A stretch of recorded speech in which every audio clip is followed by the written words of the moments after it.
Que todo el mundo tiene miedo. La cuestión es qué hacer para que ese miedo no te bloquee. Entonces, yo creo que una cosa que se puede hacer para superar el miedo es, sobre todo, trabajar con gente, hablar y no sentirte solo. Y entonces, cuando estás trabajando con un grupo de personas, aunque cada uno tenga su proyecto, eso anima. La idea fundamental es compartir tus ideas con otros.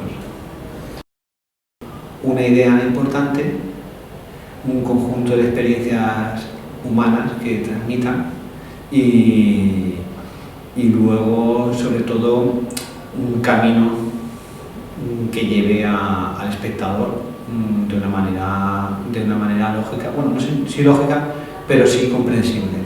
Si te pones en el punto de vista del espectador, tienes que tener muy claro qué te están contando, la idea principal, y luego, a través de una serie de experiencias que tú te ves reconocido en ellas y de una manera que va fluido tu tránsito por la obra. Un consejo es empezar de lo que uno es. O sea, empezar por ti, de lo que tú sabes hacer, y empezar poquito a poco. No intentar hacer todo el ensayo de golpe, sino empezar trozos. ¿Tienes una idea? Plasma un texto, plasma 4 fotos. ¿Tienes otra idea?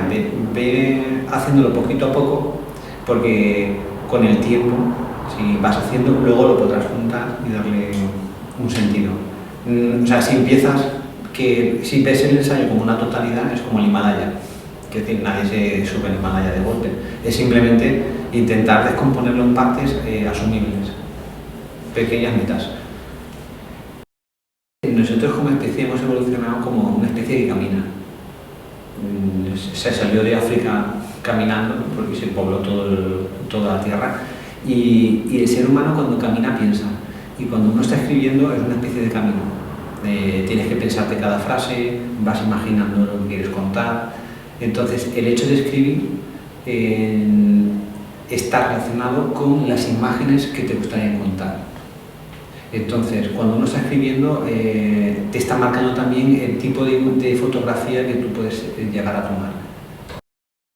Depende cómo entiendas la creatividad. Por ejemplo, si piensas que creatividad es que eres 100% libre, entonces, claro, el conocer, cuanto más conoces, más te limita, porque te está estrechando los caminos que tú puedes tomar.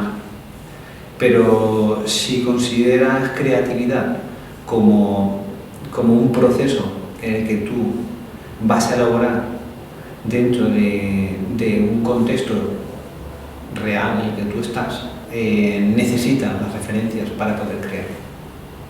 Entonces, es cierto que se valora mucho la originalidad, ¿no? Hacer algo que nadie haya hecho antes, pero eso es una visión muy estrecha y yo pienso que un poco maniquea del concepto de libertad y de creatividad. Se conocen muchas obras muy creativas en las que puedes reconocer elementos de otras obras anteriores y sin embargo no se les niega su originalidad o la creatividad del artista.